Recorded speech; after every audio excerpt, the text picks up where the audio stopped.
नमस्कार, मैं हूं दीपक चौरसिया। रात के 9 बजने वाले हैं और खोज खबर में वक्त है खबर लेने का और खबर देने का। आज सबसे बड़ी बहस में दिल्ली हिंसा की केस डायरी और खुलासे से आपको रूबरू कराने जा रहे हैं। आज दावा करके कहता हूं, ठोक कर कहता हूं कि न्यूज नेशन जो पहले दिन से बात कर रहा था कि शाहीन बाग से निकली चिंगारी, जामिया से निकली चिंगारी देश को जलाएगी, और वैसा ही हुआ है। और पुलिस की इन्वेस्टिगेशन में यह बात प्रूव हुई है। दरअसल सीएए को लेकर शाहीन बाग का तूफान खड़ा किया गया था और उसकी आड़ में दिल्ली दहलाने की साजिशें रची गई। आज दिल्ली के चांदबाग और जाफराबाद हिंसा मामले में 2 चार्जशीट दाखिल की गई, जिसमें आरोप है कि दिल्ली दंगे के मास्टरमाइंड ताहिर हुसैन ने यह सब किया था। वो जामिया के दंगा ब्रिगेड के संपर्क में था। आरोप है कि फसाद के लिए ताहिर ने करोड़ों रुपए पानी की तरह बहाए और चांदबाग हिंसा से एक दिन पहले अपनी पिस्टल भी थाने से छुड़वाई। जाहिर है ऐसी सबूत गहरी साजिश की ओर इशारा कर रहे हैं और मुश्किलें ताहिर गैंग की बढ़ेंगी। उधर ऐसे ही चौंकाने वाले खुलासे पिंजड़ा तोड़ ग्रुप की करतूतों पर हुआ है। आरोप है कि व्हाट्सएप के जरिए पिंजड़ा की दंगा ब्रिगेड ने जहर फैलाने का काम किया। जाफराबाद में सीएए प्रदर्शन की आड़ में दंगा गैंग एक्टिव था। अब सवाल यही है कि कैसे सीएए के विरोध के नाम पर एकजुट हो गए दिल्ली के दुश्मन, और अब क्या कहेंगे शाहीन बाग के हमदर्द, जहां से देश विरोधी चिंगारी निकली थी। दिल्ली को जलाने वाली शातिद तिकड़ी के खेल पर बहुत बड़ा खुलासा हुआ है। धधकती आग के बीच दंगा फैक्ट्री की छत पर ताहिर हुसैन का धमकना महज संयोग नहीं, बल्कि दिल्ली दंगे की प्रायोजित साजिश का हिस्सा था, जिसका खुलासा 1030 पन्नों की चार्जशीट में हुआ। चांदबाग हिस्सा मामले में दिल्ली पुलिस ने अपनी चार्जशीट दाखिल की, जिसमें बताया गया कि कैसे नॉर्थ ईस्ट दिल्ली को दहलाने की साजिश की एक एक ईंट जोड़ी गई। चांदबाग इलाके में 24 फरवरी को हिंसा की आग भड़की थी और मास्टरमाइंड ताहिर हुसैन अपने गैंग के साथ इसकी तैयारी में पहले से ही जुट गया था। 22 फरवरी को ताहिर हुसैन ने खजूरी खास से अपनी पिस्टल छुड़वाई थी, जिसका इस्तेमाल दंगे के दौरान हुआ था। चार्जशीट में जिक्र किया गया है ताहिर हुसैन के पास 100 कारतूस थे। क्राइम ब्रांच को 22 कारतूस नहीं मिले। 22 कारतूस कहां हैं, इसका जवाब नहीं दे पाया ताहिर। गुलफाम ने 31 जनवरी को 100 कारतूस खरीदे थे। पुलिस को सिर्फ 7 जिंदा कारतूस मिले हैं, बाकी का पता नहीं चला। दंगों में चली गोलियों का हिसाब अभी तक नहीं मिल पाया है। चार्जशीट में ताहिर हुसैन, उसका भाई शाह आलम समेत 15 आरोपी बनाए गए हैं। चार्जशीट में यह भी जिक्र है कि फसाद के लिए फंडिंग करने वाला कोई और नहीं, बल्कि ताहिर हुसैन ही था, जो देश विरोधी नारेबाजी के आरोपी उमर खालिद के संपर्क में था। दंगों की फंडिंग के लिए ताहिर ने 1 करोड़ 30 लाख से ज्यादा पैसे खर्च किए। दंगों से पहले सीए के खिलाफ प्रदर्शन कर रहे लोगों से ताहिर ने बात की थी। 24 और 25 फरवरी को ताहिर अपने घर में ही मौजूद था। 24 फरवरी को ताहिर लोगों को हिंसा के लिए उकसा रहा था। जनवरी में ताहिर ने जामिया में उमर खालिद और खालिद सैफी से मुलाकात की थी। दिल्ली दंगा मामले में दिल्ली पुलिस क्राइम ब्रांच ने ताहिर हुसैन के खिलाफ चार्जशीट दाखिल की है। चार्जशीट के मुताबिक दिल्ली दंगों का मास्टरमाइंड ताहिर हुसैनी था। ताहिर हुसैनी वो शख्स था जिसने दिल्ली दंगों को ऑर्गेनाइज कराने के लिए 1 करोड़ 30 लाख रुपए से ज़्यादा की रकम को खर्च किया था, ताकि दिल्ली दंगों को ऑर्गेनाइज कराया जा सके। इस एफआईआर में ताहिर हुसैन का भाई का नाम भी शामिल है और 15 लोग इसमें गिरफ्तार किए गए हैं। इस जो पूरी चार्जशीट है, इसमें बताया गया है कि ताहिर हुसैन की मुलाकातें उमर खालिद और खालिद सैफी से भी हुआ करती थी, जो उस ग्रुप के सदस्य हैं जिन्होंने दिल्ली दंगों में महत्वपूर्ण भूमिका निभाई थी। सीए विरोध के नाम पर हिंसा की आग भड़काने की आरोपी नताशा नरवाल और देवांगना कालिता पुलिस के शिकंजे में हैं। पिंजरा तोड़ ग्रुप के इन दोनों आरोपियों के देशद्रोह के आरोपी उमर खालिद से भी करीबी रिश्ते हैं। 25 फरवरी 2020 को उत्तर पूर्वी दिल्ली के जाफराबाद दंगों में हुई फायरिंग में अमन नाम के युवक की मौत हुई थी। मौके पर पुलिस को अलग अलग बोर के 35 कारतूस बरामद हुए थे। इस मामले में नताशा और देवांगना समेत 12 लोगों को गिरफ्तार किया गया है। चार्जशीट में यह भी जिक्र किया गया है कि इन आरोपियों का रिश्ता व्हाट्सएप पर चल रहे ग्रुप इंडिया अगेंस्ट हेट से भी था। एक आरोपी के मोबाइल से मिली व्हाट्सएप चैट से पता चला है कि दिल्ली दंगों की साजिश पहले ही रची जा चुकी थी। इस चैट में लिखा था कि दंगे के हालात में घर की औरतें क्या करें। घर में खौलता हुआ पानी या तेल का इंतजाम करो, तेजाब की बोतलें रखो, कार और बाइक से पेट्रोल निकाल लो, लोहे के दरवाजे में करंट दौड़ाओ, बालकनी और छत पर ईंट पत्थर इकट्ठा करो। साफ है कि इस तरह के मैसेज से मुस्लिम बस्तियों में विरोध की चिंगारी भड़काई गई और फिर दंगे की आग लगाई गई। दिल्ली पुलिस क्राइम ब्रांच ने इन दंगों में चार्जशीट दाखिल की है। महत्वपूर्ण बात यह है कि इसमें पिंजरा तोड़ गर्ल्स देवांगना और नताशा के नाम भी मौजूद हैं। इस चार्जशीट में साफ तौर पर कहा गया है कि इन दोनों ने महत्वपूर्ण भूमिका निभाई दिल्ली दंगों की साजिश रचने के लिए। ये उमर खालिद के भी संपर्क में थी, हेट अगेंस्ट इंडिया नाम के संगठन से जुड़ी हुई थी और इस पूरे मामले में जो एक्यूज़ गिरफ्तार किए गए थे उनके मोबाइल फ़ोन से काफ़ी चौंकाने वाले खुलासे हुए हैं, जिसके अंदर ये तमाम जानकारियाँ दी गई थी कि दंगे की हालत में क्या करना है। मतलब इन लोगों को पहले से ही पता था कि दंगे होने वाले हैं। क्राइम ब्रांच का कहना है कि अभी और भी कई मामले हैं, इस मामले में अभी भी इन्वेस्टिगेशन चल रही है और कई और खुलासे इस पूरे मामले की जाँच में आगे और होने की संभावना है। वीडियो जर्नलिस्ट विकास झा के साथ रुमानुल्लाह खान, न्यूज़ नेशन, दिल्ली। तो सवाल ये उठता है कि ऐसा क्या हो गया? क्या एक विचारधारा के विरोध था? क्या सरकार का विरोध था? सीएए का विरोध तो कतई नहीं था, क्योंकि सीएए का भारतीय मुसलमानों से किसी भी तरह का कोई संबंध नहीं था। गृह मंत्री अमित शाह ने बातचीत का प्रस्ताव रखा, लेकिन बातचीत नहीं हो पाई, क्योंकि किसी भी तरह की सहमति शाहीन बाग के प्रदर्शनकारियों में थी ही नहीं कि जाकर बात कैसे करना है। बिल्कुल ऑर्गेनाइज था और इसका फायदा ऐसे उठाया गया कि उसके बाद डोनाल्ड ट्रंप जब आए तब हम यह जता सकें कि हिंदुस्तान में मुसलमानों के साथ अन्याय होता है। यह बाइनरी खड़ी कर सके जो बिल्कुल झूठी थी। हिंदुस्तान में मुसलमानों के साथ ऐसा कुछ नहीं होता है। ताहिर हुसैन ने जिस तरह से गोलियां चलाई और जिस तरह से दंगे किए, अगर वो सऊदी अरब में करते या ईरान में करते जहां पर शरीयत का कानून लागू होता है तो उनके भी हाथ काट दिए जाते। और शायद इसी लचीले कानून का फायदा भारत में दंगाई लोग उठाते हैं, और खासतौर से वो जो धर्म के नाम पर दंगा करते हैं। सीधे चलता हूं, इस पैनल डिस्कशन को खोलता हूं। मेरे साथ शाजिया इल्मी मौजूद है जो कि बीजेपी की राष्ट्रीय प्रवक्ता हैं। मेरे साथ विक्रम सिंह जी मौजूद हैं जो कि एक्स डीजीपी हैं, उत्तर प्रदेश पुलिस के बहुत ही डेकोरेटेड ऑफिसर हैं। लगातार शाहीन बाग के इन्वेस्टिगेशंस के दौरान जब हम लोग कर रहे थे तो वो हमारे साथ थे। अवधेश कुमार जी वरिष्ठ पत्रकार मेरे साथ कई बार शाहीन बाग गए और वहां लोगों को समझाया आपका दर्द क्या है, कम से कम बात तो करो, लेकिन वहां पर बात करने को कोई राजी नहीं था। मेरे सहयोगी रुमानुल्लाह खान भी मेरे साथ हैं। शोएब जमई जो कि शाहीन बाग के मीडिया कोऑर्डिनेटर बताए जाते थे, मतलब कम से कम एक क्लेम था और मैं भी उस क्लेम को मानता हूं, वो मेरे साथ मौजूद हैं। इफ्रा जान एक इस्लामिक स्कॉलर हैं, कानून की विद्यार्थी हैं, मेरे साथ 2 बार ये शाहीन बाग गई लेकिन अंदर नहीं गई। मेरे साथ उन्होंने वहां पर प्रोग्राम किए, शो किए। बहुत सारे लोग जो मुसलमान थे वो भी अपने आप को शाहीन बाग से दूर रखे हुए थे। सबसे पहले शोएब जमई आपसे शुरुआत करूंगा। पहले दिन से कह रहा था कि शाहीन बाग की आग दिल्ली को जलाएगी, और यही क्या आपने ट्रंप के आते वक्त शाहीन बाग को जला दिया गया। ताहिर हुसैन ने अपने घर में पत्थर जमा किए, अपनी पिस्टल निकलवा के लाए और बाद में लोगों को मारने लगे। यही बाइनरी आप खड़ी करना चाहते थे कि भारत में मुसलमान बहुत परेशान है, प्रताड़ित किए जा रहे हैं। दीपक चौरसिया जी, मैं पहले भी आपको समझाया और आज भी आपको को दिल्ली दंगों से ना जोड़े।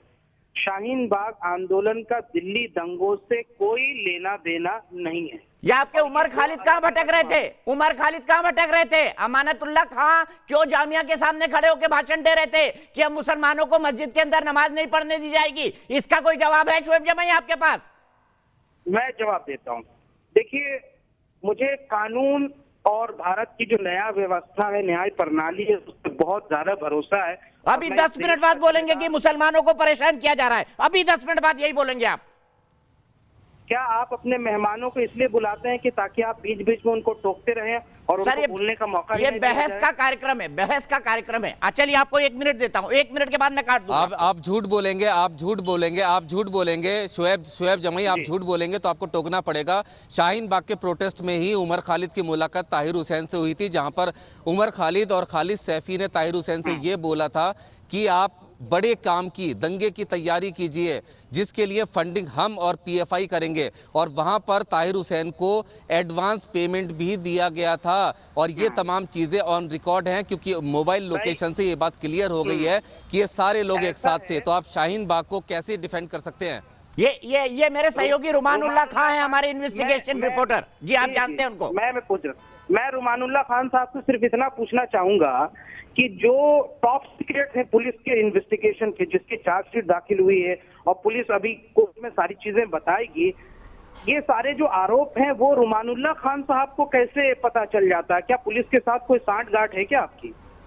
या फिर ये सिर्फ आरोप है जिसको आप अपना एक कहानी अरे चार्जशीट में आ गया है भाई, आपको कुछ पता नहीं है। इन्वेस्टिगेशन होती है, जो तमाम सबूत होते हैं उनको संकलित किया जाता है और ऐसी हवा में चार्जशीट नहीं बन जाती है। उमर खालिद, खालिद सैफी और ताहिर हुसैन की मोबाइल लोकेशन सेम जगह पर मिली है उस तारीख में जिस तारीख में ताहिर हुसैन जवाब देने दीजिए। एक मिनट शोएब जमाई, एक मिनट रुमान अब रुकते हैं, एक मिनट शोएब जमाई, एक मिनट मैं जवाब दे देता हूँ। देखिए दीपक चौरसिया जी, मैं देश का एक जिम्मेदार नागरिक हूँ और एक राजनीतिक व्यक्ति हूँ, तो मेरा देश की लोकतंत्र, संविधान और न्याय प्रणाली पे बहुत ज्यादा भरोसा है।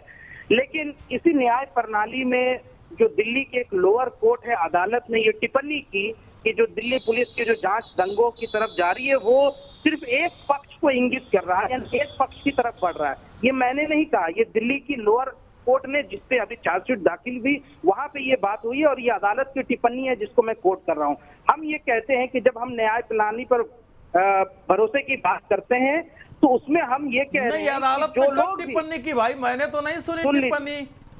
हाँ नहीं, शोएब जमाई के कान में करके गए थे, शोएब जमाई के कान में टिप्पणी हुई थी, जज साहब शोएब जमाई के घर आए, उनके कान में टिप्पणी की और चले गए। टिप्पणी आ गई भाई, मैं ये आप लोग कहाँ से? नहीं, मैं एक पत्रकार हूँ, मैं घटनाओं पर नजर रखता हूँ, अखबार पढ़ता हूँ, कहाँ टिप्पणी आई है ये? आपको पता नहीं है, ये किसी कोर्ट की टिप्पणी नहीं। अरे ठीक है, एक मिनट, दूध का दूध पानी का पानी हो जाएगा। शोएब जमाई किस कोर्ट ने टिप्पणी की है, जज का नाम क्या है, तारीख क्या है, तीनों बता दीजिए, खत्म हो जाती है बात, आपकी बात को मान लिया जाएगा। दिल्ली की पटियाला हाउस कोर्ट ने जो है ये टिप्पणी की है। अच्छा, पटियाला हाउस कोर्ट में क्या मुकदमे चल रहे हैं दिल्ली दंगों के? रुमान बताइए, पटियाला हाउस कोर्ट में क्या दिल्ली दंगों के मुकदमे चल रहे हैं? ये टिप्पणी की है और उस रुमानुल्लाह खान जवाब। दिल्ली दंगों के मामले एसआईटी की 3 टीमें कर रही हैं, एसआईटी की 3 टीमें कर रही हैं जो कि क्राइम ब्रांच से जुड़ी हुई हैं और इस पूरे मामले में 721 से ज्यादा एफआईआर दर्ज हुई हैं। 3400 लोग करीब हिरासत में लिए गए थे, गिरफ्तार हुए हैं, जिसमें से 700 लोग लॉकडाउन के दौरान गिरफ्तार हुए हैं। कड़कड़डुमा कोर्ट में चार्जशीट दाखिल की गई है। जो ठीक है, तो पहली बात झूठ साबित हो गई शोएब जमाई की कि कड़कड़डुमा कोर्ट में ये कार्रवाई चल रही है, पटियाला हाउस कोर्ट में नहीं। अब अवधेश जी आप आइए, झूठ की मशीन चलाते हैं आप। अवधेश कुमार जी, आप 2.5 मिनट दिए आपको शोएब जमाई, 2.5 मिनट दिए आपको। अवधेश कुमार जी ऐसा है, चौरसिया जी आप फिर भाग रहे हैं। दीपक जी ये जो चार्जशीट है, 2.5 मिनट दिए आपको, 2.5 मिनट दिए। अवधेश कुमार जी, किसी का ऑडियो नहीं, सिर्फ अवधेश कुमार। ये जो चार्जशीट है और इसके पहले जो चार्जशीट दायर हुआ है, देखिए इससे कुछ बातें बिल्कुल साफ हो गई है। जैसे इसमें साफ कहा गया है कि ताहिर हुसैन ने जेएनयू और जामिया के प्रदर्शनकारियों से मुलाकात की थी, तो जाहिर है जेएनयू और जामिया में जो प्रदर्शन था वो प्रदर्शन ऑर्गेनिक अपने आप नहीं था, वो एक बड़े व्यापक साजिश का अंग था। दूसरी बात, 8 जनवरी को ताहिर हुसैन की मुलाकात खालिद सैफी से हो रही है, इसका मतलब 1.5 महीना पहले से ट्रंप के आने के समय दंगा भड़काने की साजिश की गई थी। तीसरी बात जो एसआईटी की रिपोर्ट बताती है कि पहले इन लोगों ने शाहीन बाग के आसपास ही दंगे करने की साजिश रची, लेकिन वहां की जनसंख्या को देखते हुए नॉर्थ ईस्ट में 19 स्थान चुने गए थे। 2 बड़ी समितियां बनाई गई थी, जिसमें एक समिति का काम ट्रंप के यात्रा के दौरान गलतफहमी पैदा करना और दूसरी समिति का काम सड़क जाम कराना, सड़क घेर कर दंगे कराना था। जो आपने पिछले दिनों पिंजरा तोड़ गैंग की बात की थी, तो कुछ तथाकथित जो एक्टिविस्ट थे उनको बीच में ले जा करके भाषण कराओ ताकि लोगों के अंदर जो है आग भड़की रहे। जो चौथी बात आई है वो यह है कि 2 व्हाट्सएप ग्रुप बनाए गए थे। एक व्हाट्सएप ग्रुप का काम था कि सांप्रदायिक तनाव बढ़ाना और दूसरा था ट्रंप के समय गलतफहमी पैदा करना। जो यह चार्जशीट है इसमें सबसे पहली बात जो हुई है कि संगठनों और व्यक्तियों का नाम सामने आ गया है, इनका दोष साबित करने वाले सबूत सामने आ गए हैं, कॉल रिकॉर्ड्स आ गए हैं, मनी ट्रेल सामने आ गया है, व्हाट्सएप आ गया है, मोबाइल लोकेशन आ गए हैं, पकड़े गए लोगों के बयान है, सीसीटीवी फुटेज है, गवाहों के बयान है। तो इसलिए कुल मिलाकर के ये जो चार्जशीट है इसको आप हवाई नहीं कर सकते। ठीक है अवधेश जी, साफ हो गया है अवधेश जी, नरेंद्र मोदी से अवधेश जी, शोएब जमाई बिल्कुल नहीं टोकूंगा, बिल्कुल नहीं टोकूंगा, किया गया था, बिल्कुल नहीं टोकूंगा। 1 मिनट का जवाब 1 मिनट में अवधेश जी ने कहा है, टू द पॉइंट। बिल्कुल देखिए, जो बातें अवधेश जी ने कही और दिल्ली रिपोर्ट की बात कर रहे हैं, मैं आपसे ये कह रहा हूं कि दिल्ली दंगे जो हुए वो हमेशा कभी भी दंगे एक पक्ष के नहीं होते, दंगे हमेशा दो पक्ष के होते हैं। अगर अवधेश जी और आपके रुमानुल्लाह खान साहब जो हैं वो शिव विहार, खजूरी खास और ये करावल नगर गए तो उनको मालूम होगा कि जो वो अल्पसंख्यकों के सैकड़ों की तादाद में जो घरें जली और जो मस्जिदें जली, जिन जिन जगहों पे हम भी गए, उन जगहों पे देखने के लिए हम गए, वहां पर गए भी थे और वो सारी कवरेज की भी थी और सब जगह चलाई है। को पूछा, ठीक है ना। तो ये आप बताइए कि जो उनकी जो पीड़ा है, जो उनके लोग मारे गए और जो ये आप पूरे वीडियो में देख सकते हैं, रागिनी तिवारी नाम की औरत जो पूरे सोशल मीडिया पे वायरल वीडियो करके दंगे भड़काने का काम कर रही है, क्या इनकी गिरफ्तारियां नहीं होंगी? आप मुझे ये बताइए कि जो कपिल मिश्रा पुलिस के सामने ये धमकी देता हो कि 3 दिन के अंदर में हम इसको खाली करा देंगे और उसके बाद दूसरे दिन से ही सैकड़ों की तादाद में से लोग दंगे के मामले को डेविएट मत करिए। सब जगह पर हम गए थे और ठीक है 1 मिनट शोएब जमाई आपके पूरे होते हैं और हर मामले में एफआईआर दर्ज है। सवाल ये है कि यहाँ पर मैं सब सीधे शाजिया के पास जाऊंगा। तो मारपीट दोनों तरफ से होती है, लेकिन यहाँ दंगे की प्लानिंग की बात है और वो प्लानिंग एक तरफ से हुई, मारपीट दोनों तरफ से होती है। दूसरी बात, ये कपिल मिश्रा की बात कर रहे हैं आप, सड़क घेरेंगे। जब पहले ही कह दिया जाए कि कुछ बड़ा करना है और उसकी तैयारी करनी है और 1 महीने पहले से तैयारी। ठीक है, एक मिनट सबसे पहली 1 मिनट में शाजिया के पास जाऊंगा। सब एक साथ ना बोले। रुमान प्लीज, रुमान। बिल्कुल सोच समझ के ये मोदी विरोधी टुकड़े ने किया था। ठीक है, सीधे शोएब जमाई आपने अपनी बात कह दी। कपिल मिश्रा के खिलाफ सुप्रीम कोर्ट और हाई कोर्ट में अभी भी केस पेंडिंग है, लेकिन सुप्रीम कोर्ट और हाई कोर्ट भी उनके खिलाफ एफआईआर नहीं कर पाया है, जबकि इन्वेस्टिगेशन में खुलासा हो गया कि दंगों की प्लानिंग कैसे हुई थी, ताहिर चौधरी मास्टरमाइंड कैसे बना। और सबसे पहला उदाहरण मैं बताऊं, सबसे पहला कौन सा हिंसा का मामला था? शाजिया सुनिए, सबसे पहली हिंसा का मामला था जब अमित कुमार डीसीपी को वहां की महिलाओं ने हेलमेट उतार के मारा, रतनलाल को शहीद कर दिया। वो दृश्य दिखाइए, वो हमले की, वो दंगे की शुरुआत थी, जो प्लानिंग थी उमर खालिद की, जो प्लानिंग उन्होंने ताहिर हुसैन ने की, वो प्लानिंग यहाँ पर देखिए सड़कों पर एग्जीक्यूट हो रही है। शाजिया बताइए, ये लोग हैं षड्यंत्रकारी, ये लोग हैं दिल्ली को जलाने वाले, शाहीन बाग से निकली हुई टुकड़े गैंग। दीपक, सबसे ज्यादा अफसोस की बात इस पूरे डिबेट में मुझे ये लग रही है, जिस तरह से हमारे भाई शोएब जो हैं बार बार बात कर रहे हैं और कुछ हिंदू लोगों के नाम ले रहे हैं और मुसलमानों के बारे में कह रहे हैं कि उनको मारा पीटा और उनके घर में आगजनी हुई। वो एक बार भी नहीं कह रहे हैं, ना तो उन्होंने रतनलाल का नाम लिया, ना ही उन्होंने अंकित का नाम लिया, ना ही उन्होंने एसीपी और डीसीपी की बात की जिनको बुरी तरह से मारा गया, लताड़ा गया। और हमारे हिंदू भाई महिलाओं द्वारा हेलमेट उतार के, बिल्कुल हेलमेट उतार के वीडियो दिखा रहा हूँ उसको टीवी पर। बिल्कुल दिखाइए आप। तो सीसीटीवी फुटेज है, फॉरेंसिक एविडेंस है, कॉल डिटेल रिकॉर्ड्स हैं, बाकायदा इस बात की तफ्तीश की गई है किस तरह से मुलाकातें हुई। ये दीपक जी एक बहुत बड़ा खेल है। मैं शोएब से कहूंगी जरा गौर कीजिए इस बात पर, आप बहुत ध्यान से सुनिए। ये पूरे खेल में आप जो है, आपको सिर्फ एक पॉलिटिकल चारे की तरह इस्तेमाल किया जा रहा है। आप बेट हैं, आप सिर्फ इस्तेमाल हो रहे हैं और आप लोगों को इस्तेमाल करने दे रहे हैं अपने आप को। किस तरह ये इंटरनेशनल एक गेम है और ये गेम सिर्फ मोदी जी और बीजेपी के अगेंस्ट नहीं है, ये भारत को बदनाम करने की पूरी कोशिश है और मुसलमानों को डरा धमका के रखने की पूरी कोशिश है। इससे मुसलमान को बचना चाहिए। इफ्रा के पास चलता हूँ। इफ्रा, क्या साजिश के खुलासे के बाद भी आपका मजाक बन रहा है? शोएब, आप लोग मुसलमानों का मजाक बना रहे हैं। इन्होंने देश के मुसलमानों को मजाक बना दिया है, दुकानदारी चलाने के लिए देश के मुसलमानों को मजाक बना दिया है। मैं सीधे चलूंगा इफ्रा के पास। अरे इतनी बार झूठे साबित होते हो शोएब जमाई, कड़कड़डुमा में केस चल रहा है, पटियाला हाउस कोर्ट की बात करते हो, कैसी कितना झूठ बोल लेते हो शोएब जमाई।